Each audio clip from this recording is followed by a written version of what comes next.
হরে কৃষ্ণ, সবাইকে কৃষ্ণপ্রীতি শুভেচ্ছা। আজকে চিরা ওটস দিয়ে আমি একটা নতুন রেসিপি দেখাবো। চলুন রেসিপিটি দেখা যাক।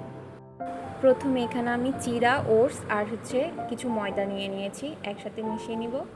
এরপর এখানে আমি গাজর গ্রেট করে দিয়েছি আর সামান্য কিছু কাঁচামরিচ কুচি করে দিয়েছি, লবণ, ধনিয়া আর জিরার গুঁড়ি দিয়ে দিলাম। এখন এটা ভালো করে মেখে নিব। একটু জল দিয়ে দিব, এখন একটা ডো করে নিব।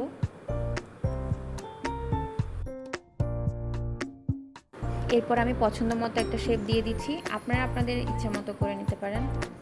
এবার আমি এগুলোকে গরম তেলে ভেজে নিচ্ছি।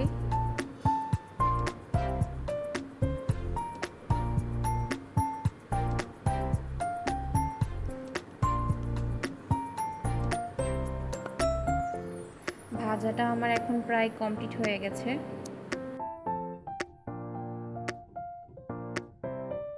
এগুলো এখন আমি তুলে রাখবো। এরপর আমি একটা অন্য কড়াইতে তেল দিয়ে টমেটো ব্লেন্ড করে রেখেছিলাম, সেগুলো দিয়ে দিচ্ছি। এখানে আমি হলুদ গুঁড়ো, একটু সামান্য করে গুঁড়া মরিচ আর ধনে আর জিরার গুঁড়ি দিয়ে দিলাম। এখন ভালো করে এগুলো আমি মিশিয়ে নিব। এবার পরিমাণ মতো চিনি দিয়ে দিচ্ছি। এবার আমি এখানে লেবু দিয়ে দিচ্ছি, আপনারা চাইলে এখানে ভিনেগার ইউজ করতে পারেন, আমার কাছে ছিল না তাই আমি লেবুটা ইউজ করেছি। এরপর এখানে আমি কর্নফ্লাওয়ার দিয়ে দিচ্ছি আর পরিমাণ মতো লবণ দিয়ে দিতে হবে। এখানে